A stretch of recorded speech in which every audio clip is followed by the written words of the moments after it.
Why 90% of side hustles fail. Nobody tells you this. 90% of side hustles fail. And it's not because the market is saturated. It's not because you're unlucky. And it's definitely not because there are too many people doing it. It fails because of something way simpler and way more uncomfortable. Most people don't actually understand what they're doing. Let me explain. Someone goes on TikTok, sees a guy making $10,000 a month with dropshipping. Next day, they open a store. Same product, same website, same ads, and then nothing happens. So they think the market is saturated. But here's the truth. They didn't copy the skill.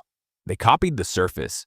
They didn't understand why that product worked, who it was for, or how it was sold. They just copied what it looked like. And that's where most people lose. Because what people don't see is the invisible part. Behind every simple side hustle, there are real skills. Marketing, knowing how to grab attention. Psychology, understanding why people buy. Consistency, doing the boring work every single day. You don't see the failed ads. You don't see the testing. You don't see the learning curve. You just see the result, and you think it's easy. That's the trap. Here's the hard truth no one wants to hear. The business model doesn't matter.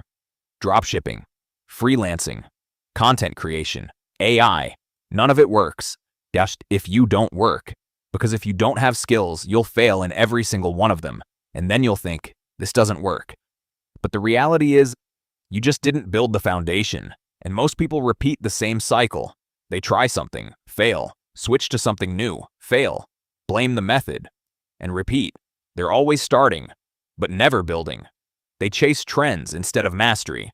So what actually works? You stop chasing side hustles, and you start building skills. Pick one thing, learn how to sell, learn how to communicate, learn how to get attention, because once you have that, you can make money in any model. That's the difference between people who try and people who actually win. Stop chasing trends, start building leverage, and everything changes.